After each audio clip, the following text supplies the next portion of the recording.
first piece of trash today, we have a boomer talking about Matt Colville, who is dope. I don't know. Matt Colville, the hugely successful anti-American pro-intimidation RPG creator. Wow. Very, very hearty words. Matt Colville.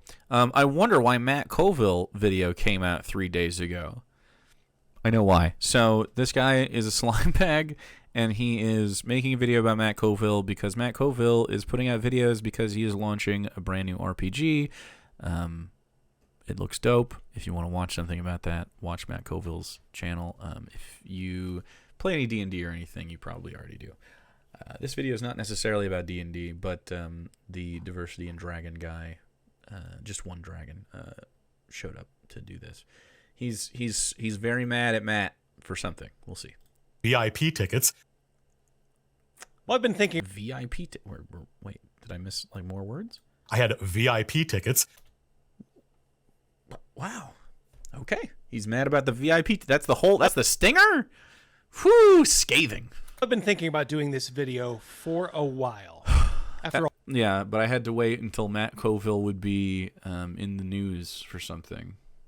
I've highlighted the hypocritical, disgraceful racism and misandry at places like Wizards of the Coast. White people who say blacks instead of black people can choke? How's this racism?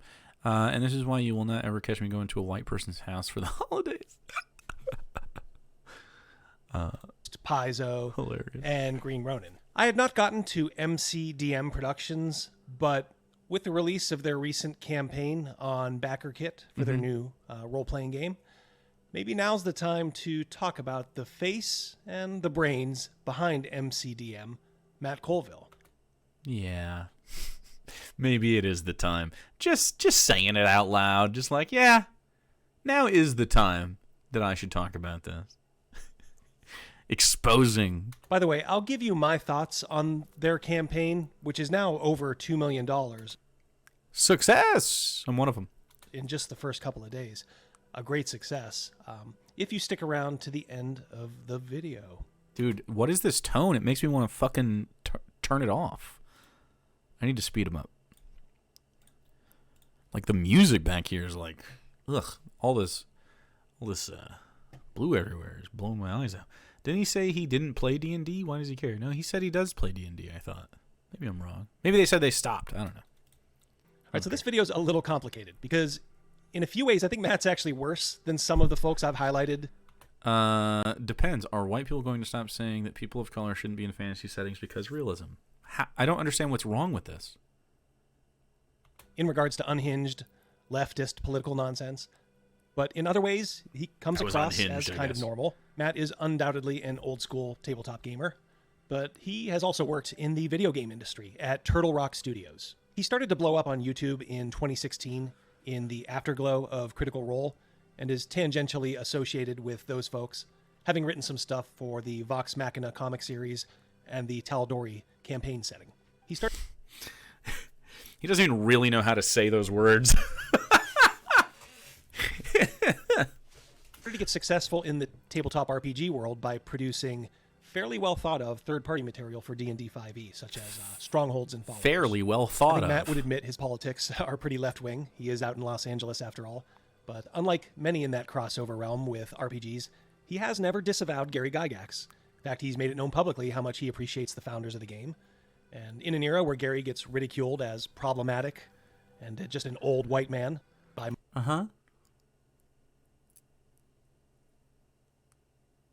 most leftists, this is actually kind of good to hear. So this is one thing I think we can all give Matt credit for. What is good to hear? What? He's talking about Gygax's like opinions on game design. I think if you were like, "Hey, do you agree with Gary Gygax on this opinion?" He'd be like, "No." I'm pretty sure we can all talk about Gary Gygax's game design from like AD&D and stuff. Like, you know, we can have our opinions on THACO. He also seems to have an appreciation for the foundational authors of the game, such as Vance and Howard. And he's expressed some love for our friend Greg Gillespie's excellent Barrow Maze Mega Dungeon. Now, as I alluded to, Matt has another side, which is more than a little disturbing. Some of it might just rankle conservatives, libertarians, or Republicans. But some might be more than a little distasteful to even folks in the middle. Take this tweet here from Ryan Dancy. The middle. Do you think there was a point in time when the U.S. stopped being the greatest country on earth? Personally, I think it happened sometimes in the late 80s and early 90s, the cost of housing. June 21st, 1788. Bam. I mean, he's just based. Yeah, that's great. I agree. Posited the question whether or not there was a point in time where the U.S. ceased being the greatest country on earth. Yeah. Matt answered with the simple response of June 21st, 1788. Fucking true. That was when the Constitution of the United States was officially adopted. That allowed slavery and disallowed equality for people and based on writing. Like, yeah, we're still dealing with the fallout of that. I agree. It's the day of its inception was not good. Yeah. It's a flawed document, and you are virtue signaling here at best, emotional at worst. I can't believe he doesn't think that the United States is the greatest country. Who cares? What? How is that something that you think is, like, very distasteful to say? Oh, my God. What opinion, is that the only opinion that someone can have, is America is the greatest country of all time? In other words, Matt has never considered the U.S.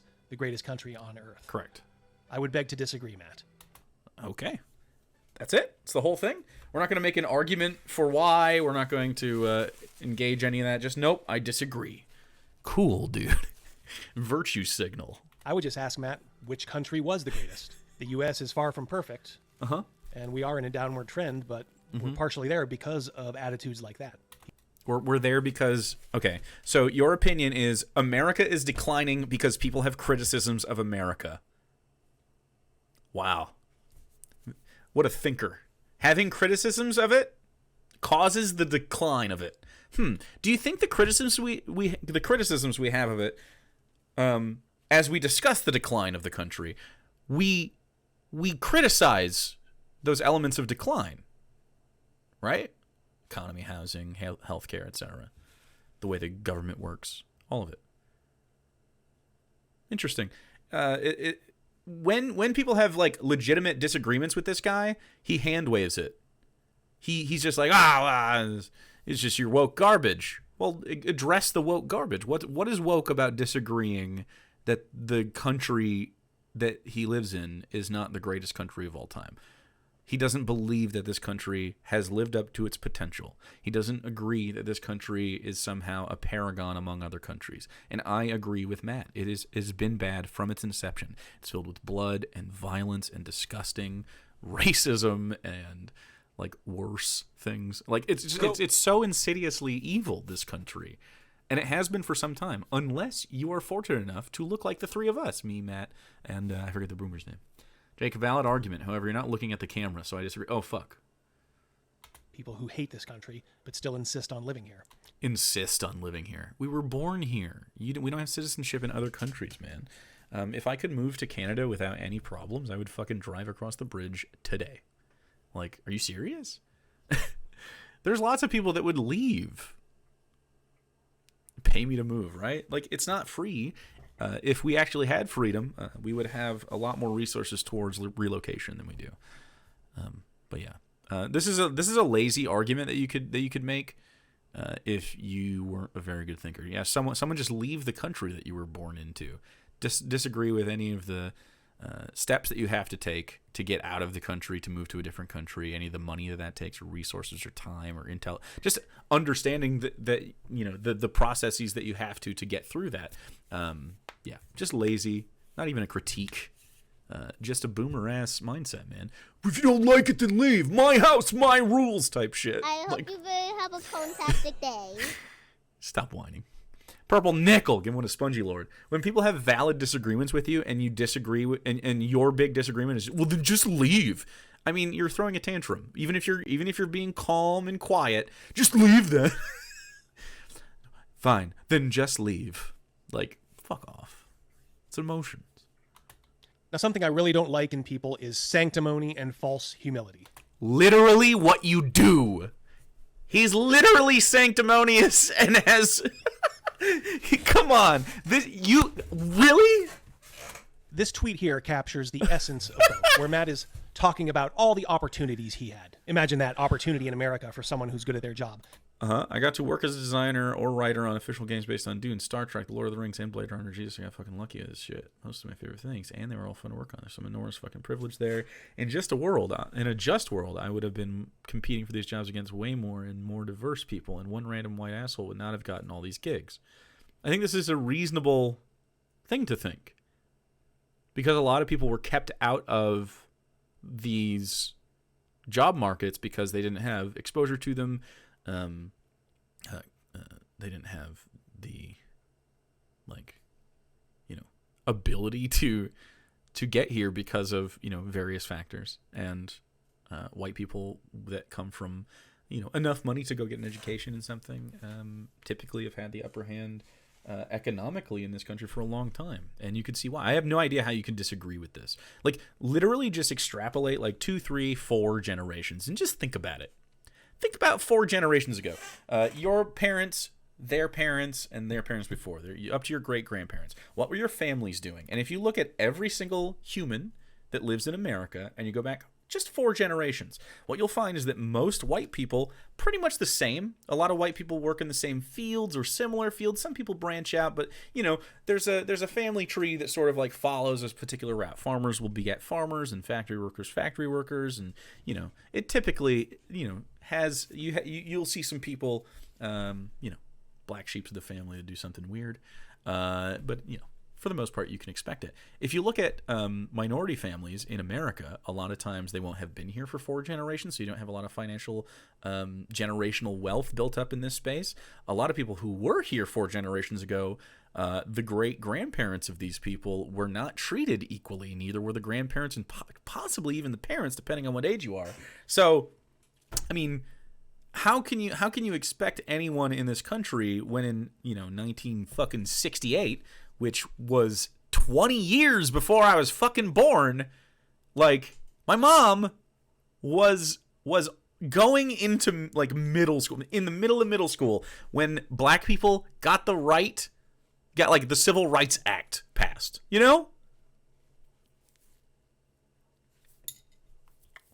don't know. How can you not think on any length of time? And you're like, well, now we don't have slavery. It's like, okay, but these people descended from slaves, and then those people moved into situations where, do you think that so you're an ex-slave owner. Do you think that living among free black people is something that you tolerate? Okay, then you got to think of the children of those slave owners, right? And then the children of those people that were also slave owners. So the grandchildren of slave owners, because each of those is going to be in their blood, in their fucking family histories. They're going to have explicit things like racism because, of course, right? They had slaves. It's not it's hard to fucking argue against that. And then the kids of slave owners almost always benefited directly from slavery. And of course, you're going to pick up the politics of your parents. This is normal. Right? And then the kids of the people that grew up as children of, they grew up, they're prosperous, right? Because they have tons of money. They own a plantation. They own literal fucking people. Slavery gets abolished. A lot of those people lost their nut, dude. A lot of those people lost their property, and good for them. And a lot of those people died in Civil War. So they're going to have, all these butthurt feelings about all the things that caused their downfall. They're not going to think that what their parents and grandparents were doing was the wrong thing, most likely. They're going to be like, yeah, well, slavery was the way everyone was doing it. We're not so bad. I got fucked out of this situation. And so they're going to carry on their residual resentments. And then you can see that filtering out. Sometimes you're going to have people think different, but then think of the children of that person who has all that resentment built up. They're going to learn that shit. And the children of that, you're going to learn that. I mean, how do you not understand how racism works just socially? Brain dead. You know who's not brain dead? That puppy. He got big floppy ears. He's got big floppy ears. Okay. That must be one of the things that puts us at the bottom of Matt's list, but I digress. But then he does something that drives me absolutely nuts when, after he's cashed all of his checks, he bemoans the fact that someone like him didn't really deserve all that success. He's not saying he didn't really deserve all of that success. He's saying he got quite lucky because the thing that he was doing was not inundated with people that didn't look like him being able to also pursue this field. He's saying that likely if there were people in that field, maybe he would still, but it was much easier for him because he had an easier path towards success than a lot of people in this country have. There's nothing wrong with acknowledging that reality. He still works for himself. He advocates for himself and for others. Reading comprehension level -2. Yeah, this is not great. Now, Matt's still not above some good old-fashioned humble brags, as this clip was from a video just this past week. I thought this was kind of funny. Humble I know you've heard this story before, but it is appropriate to the point I'm making. In 2016, I was still at Turtle Rock Studios. I went to a concert. I had VIP tickets, so I was in the center of the second row. VIP tickets. Center of the second row. What? He can't go to a concert and save money for it? What are we talking about? I don't understand. The second row. VIP tickets. When people... That's it? He had VIP tickets once? Cool. Okay. It has the juice. All right. Woke, I guess. I don't know. He had VIP tickets to a concert. This guy had a hoodie custom made with his YouTube logo on it. Did he really? Or maybe it's just a patch? I don't know. It is funny, though. People do that sort of thing. Is that a humble brag? I don't know. Wish there was a way to call their bluff. It reminds me of a scene in the movie Wolf where Jack Nicholson has just lost his Call job whose bluff? and his wife to the What's the slimy bluff? James Spader, who sanctimoniously asks if there's anything he can do to salve the wounds that he himself has inflicted. So he said, I'm a privileged person. I'm got to do these things and I found success, and it wouldn't have been as easy a path for me if there were other people in the marketplace looking for the same job, which is just factual. He then, a person with success, has VIP tickets to a concert he wants to go to, and that was in 2016, prior to all of this. So you can't blame him for this. That is an example of him being a hypocrite.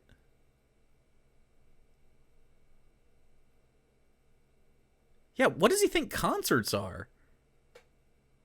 The king attends in a fucking balcony, and there's it's a big golden theater. You probably went to see fucking Styx or something. Who cares, dude? Cool. Excellent. All right, I'm going to move past that. How about giving away the profits to your RPG campaign to help the unbelievable homeless problem in LA, Matt?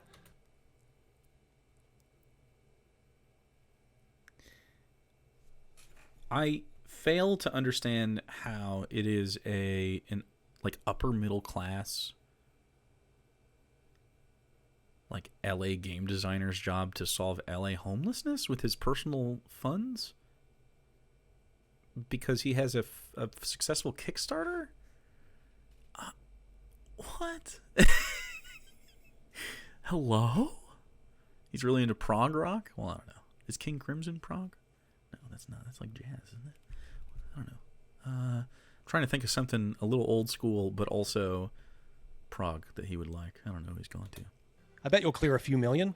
You could buy a couple of homes for the down-and-out Chicanos that you claim to love so much. Ha ha ha ha ha. What? His brain is fucking broken. How is this addressing the systemic issue of homelessness to purchase some homes in the market that causes it? He doesn't understand the problem. It's whatever. To think this is an own is like just drool brain stuff. I really don't understand what he thought he said here. I can't. You clear a couple million for the pledges to your Kickstarter or whatever, your pledge backer. This is the Boris comic. Yeah. Give away your money. It'll fix it. You can't be a lefty and have physical possessions. Are you a Christian, by the way? You think this guy's a Christian? Certainly he'll be responding, right? He simply can't help himself. He won't fucking come talk to me about any disagreement, though. Not very confident in that regard. Is rather annoying, but the one tweet I consider truly vile from Matt is this one. It's really weird to see people who I respect coming out against protests on Supreme Court judge lawns. What do these folks think is the appropriate action to take? Voting, i.e. the same process that got us where we are?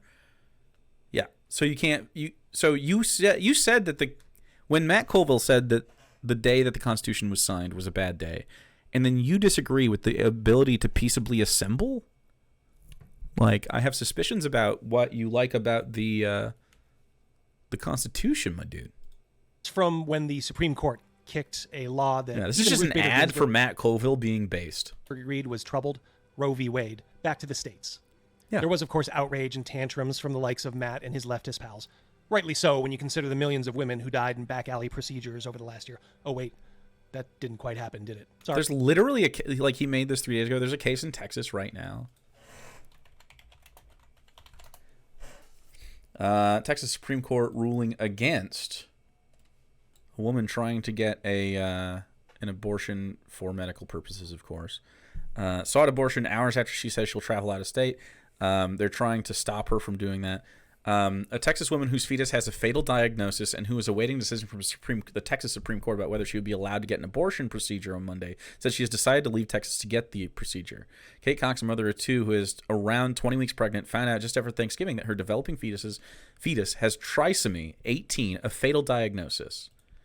Seeking to terminate the pregnancy to protect her health and future fertility, she and her husband sought a court order to block Texas's abortion ban from applying to her case. A state district judge granted the request Thursday, but then the state Supreme Court temporarily paused the lower court's order Friday. On Monday evening, the Texas Supreme Court directed the lower court to vacate its order. A woman who meets the medical necessity exception does not seek a court order to obtain an abortion, the court wrote in its decision. The law leaves to physicians, not judges, both the discretion and the responsibility to exercise their reasonable medical judgment. So what they're doing now is they're going to dare this doctor, whoever the doctor is, they're going to dare the doctor to do the abortion so that they can try to retry this particular case, and they're going to try to put whatever doctor away that does this. Like, they're just using this fucking baby who they say they care a lot about, who is definitely dead. This baby is born dead. This is just what's going to happen. It's just totally fatal. And now this lady has to, Kate Cox, who I don't even know the politics of. I don't care the politics of. She could be as right-wing as fuck. I don't know. She's a Texas woman. Could be. She's probably a Christian and everything. She has 2 kids already. Her husband and her both want this because it's a bad diagnosis. Like, this is why we don't put any bans on any abortions. You never know what could happen. People are not getting prophylactic, just willy-nilly abortions. These people have 2 kids. It was just after Thanksgiving, during the holidays. This is going to be a stressful time of the year, you know. So disgusting, dude. Anyway, there's people hurt all over the country by this. Sorry. But one of the things going on was some of the leftist kooks went over the line and started intimidation tactics at the private residences of some of the justices. Intimidation? You feel as though protesting loudly about them was intimidation? This is something that no sane person would sanction. No sane person would sanction peaceful assembly? There's a fucking cop right there watching. They're standing outside. What? How are you a libertarian? How do you describe yourself as anything that likes liberty? You like the Constitution? Do you need a refresher?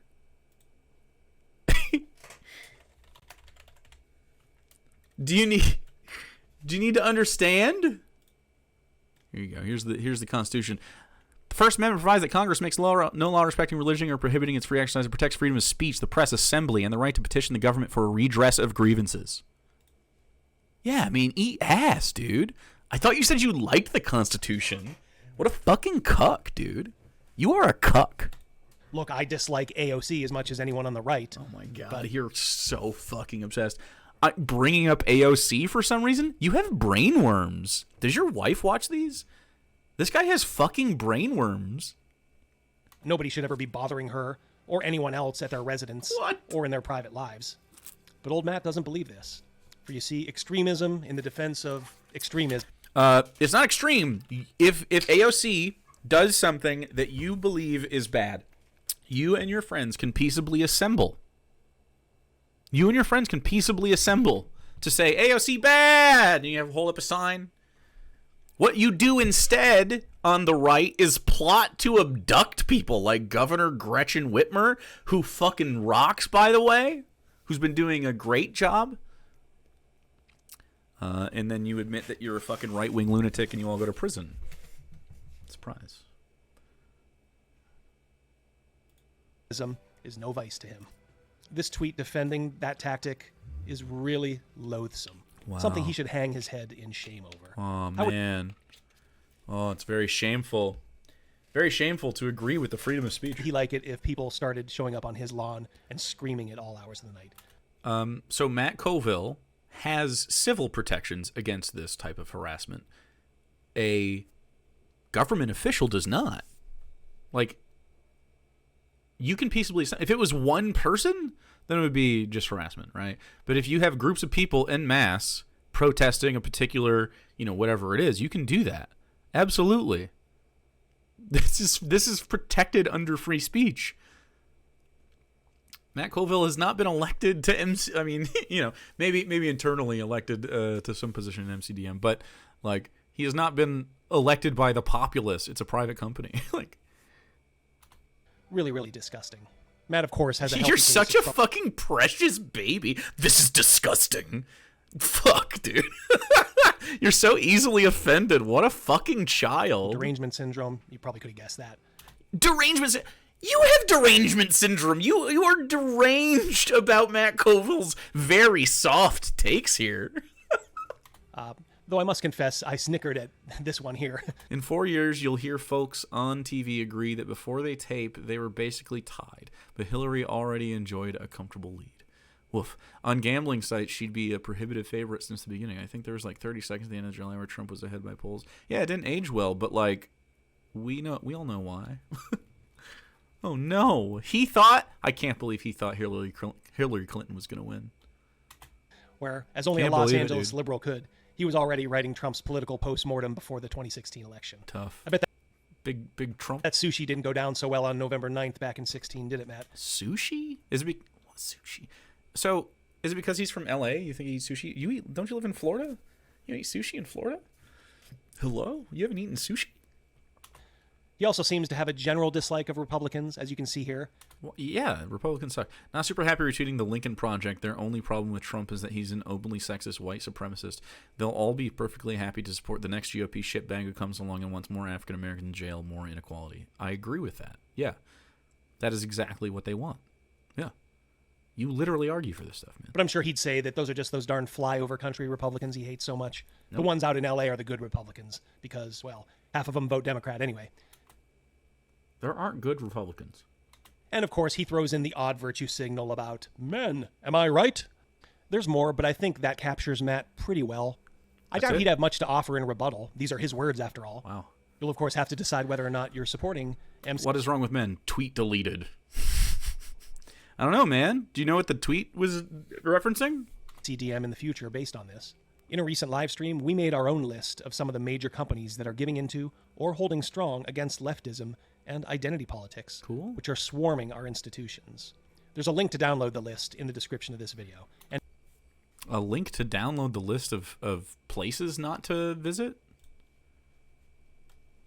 Let's see it. Oh, this is so fucking cringe, dude. Heroes. A list of our TTRPG. Let's see if we recognize any of them. Ugh. Stars Without Number, maybe? Nope.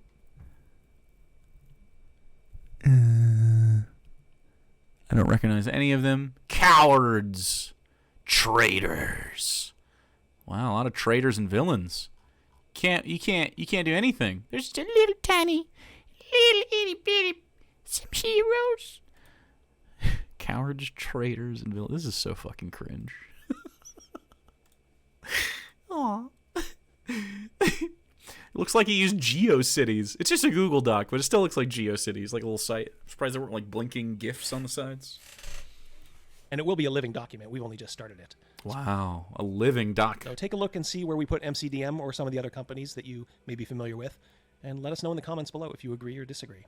As for my thoughts on the BackerKit campaign for the MCDM RPG, they are searching for a title, by the way.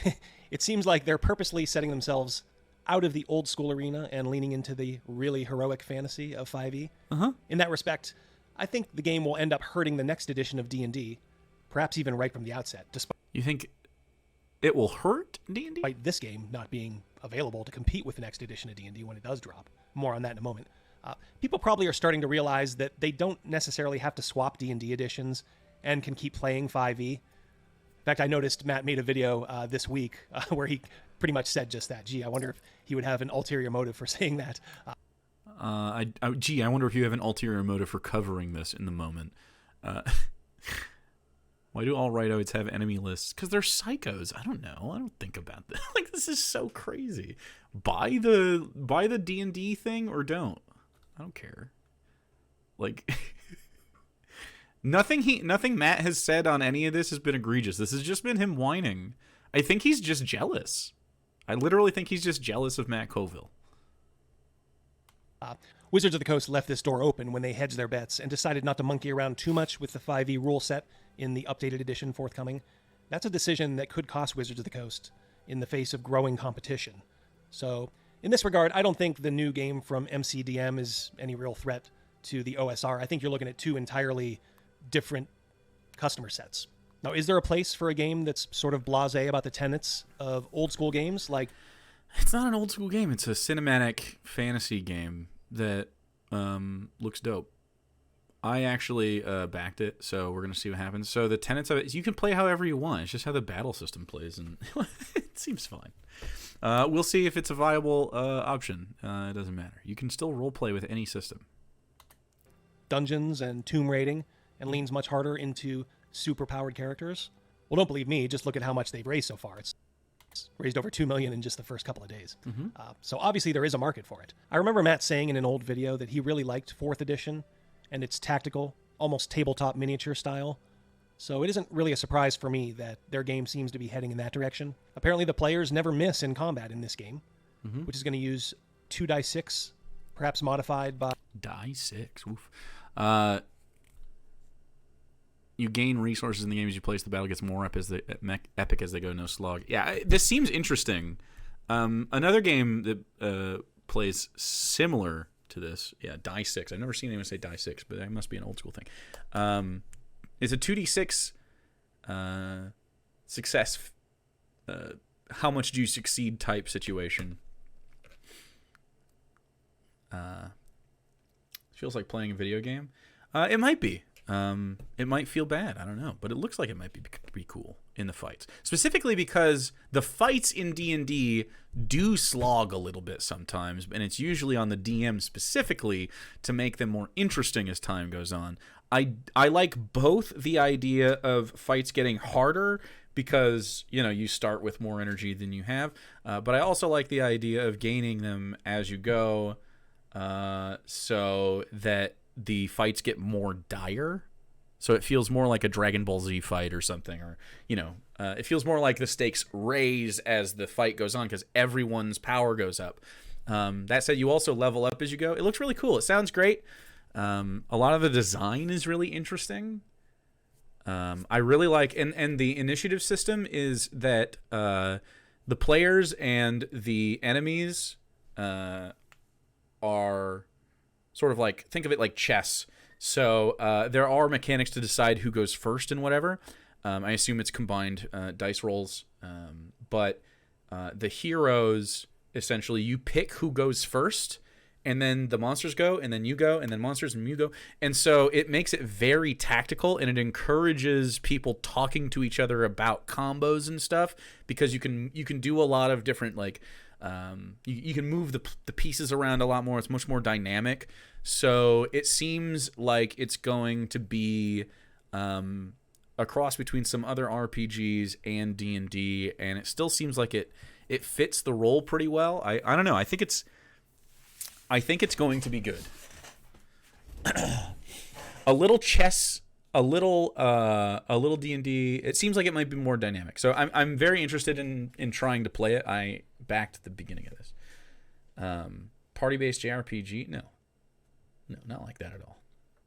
But you can play it like that, I'm sure. You could do the aesthetics of that and it'd be fine. But no. Everybody goes in a round, but JRPGs stand still. This would be a tactical grid still, or hexes, I guess. Combat and team strategy. More like Final Fantasy Tactics. Not most JRPGs though. Die 4s and die 8s. Again, that would seem to give players a huge advantage, but I'm sure there'll probably be a way for villains to do their own thing. So we'll just have to see how successful they are in finding a way for the DM to tame the power bloat of the players. Power bloat. This seems like a skill issue, personally. having played, so we finished a level 1 to 20 epic campaign in 5th edition. The power bloat is, I mean, like the power scaling rather is a real thing. But I mean, skill issue, like, just makes stuff more interesting. I think that they have a pretty good idea of the game design, having watched some of the videos and seen some of the Patreon stuff. Why does he assume only players can't miss? Because he's wrong. Yeah, actually, the monsters can not miss as well. It's all the same. So yeah, it's a tactics thing. But like the armor reduces damage and stuff, and you have different abilities to assuage some damage. Hopefully, for their sake, they'll do a better job than 5e does, where players at about 6th or 7th level start becoming wrecking balls that can only be stopped by swarms of enemies, saver die spells, or having a magical anvil dropped on their head. Skill issue. You're just a bad DM, dude. That's crazy. We have had challenging combat. We are now level 11 in the other campaign, and closely approaching, higher and higher levels. We're all beat to shit at level 11. Literally the last combat we had on Sunday or on Saturday was, I almost killed all of them. Total skill issue. He's just a bad DM. Obviously, I mean, you can't. Why does he roleplay as a retired cop? Preview art looks like it ranges from decent to, well, not quite my cup of tea. Not your cup of tea. Wizard, cloak and dagger, shining armor, whirlwind. One big strike against this game is that I think they started this campaign way too early. They are aiming for a June 2025 date for just the PDFs. You're looking at 2 years minimum for a physical book in your hand. Yeah. As I said earlier, I can see a lot of folks who back this just sticking with their original 5e stuff while they wait. Yeah. But damn, that is going to be a long wait. Yeah. And that is if everything goes according to schedule, which I doubt it will. It rarely ever does. With MCDM, all of the things I have ever backed, and I've backed Flea Mortals. I backed some other stuff. I have Strongholds and Followers PDF somewhere around here. They're great. They do a really good job. The quality is really good. Like, this is a better quality than the books that Wizards of the Coast have sent me in the past. The art is really nice. This is fucking... How many pages is this? 800 or something like that? No, 400 pages. So, front and back. Yeah, it's a dope book. It may be well into 2026 before you are sniffing the physical books for this game. Think about that. I am not backing this game, partly because of a few things Matt said that I illustrated for you above, but also because I'm just not in the market for a game like this, even to sit on my bookshelf. Cool. But what about you? Did you back this? Do you regret backing it after seeing some of the things Matt has said? Nope. Or are you okay with it, maybe as long as the nonsense stays out of the final game? Let me know, would you? I'd like to. The nonsense does not stay out of the final game. So in Flea Mortals, there are discussions of, let me just go to, I don't want to spoil, you should buy their thing. Let me see. They have trigger warnings, essentially. Let me see. Let's go to, maybe an Olethic will have it. Content warning. There we go. All right. I'll just show you this content warning. Content warning. Body horror. Most Olethic are creatures of incomprehensible evil, and when use their psionic might to reshape the flesh of their enemies, their stat blocks contain strong elements of body horror. You should feel free to modify any of these effects for the safety of you and your players. Super normal stuff to tell people, especially if they haven't played D&D content before, just to instill a sense of like thoughtfulness when you're going through. It's not like all of them do it. There's all sorts of enemies on here. Violence is one of them, but some people don't like certain stuff. It's okay. But yeah. Anyway, it's a great PDF. Super recommend. I guess this is the end of this guy's video. hear from you. especially from you normies who are not normally that political, but perhaps if you're American, you still love this country, one that Matt seems to not hold in very high regard or ever has. Little rat. So what is wrong inherently with not thinking that America has lived up to my standards, or Matt's, I guess, in this case? So do you think just criticism of the country in general is just, you need to rat laugh at it? your feelings are hurt by it or something? Yeah, I don't know. I would love this guy to talk to me about why America isn't as good as it could be. You think America is perfect, bro? I thought you said America was in decline. You think America is the greatest country still, even in its decline? Wow. Yeah, anyway, I don't know. I think that's stupid. I think you're being a baby. Well, that's all for today. I hope you... Great. Perfect. I don't want to watch any more of that. Great. So Matt Colville just came out looking even cooler. Go. I'm not really that shocked that happened. Excited for the 7-hour response stream to this where he tells you to look at the camera more and goes 30-minute tangents in the middle sentence.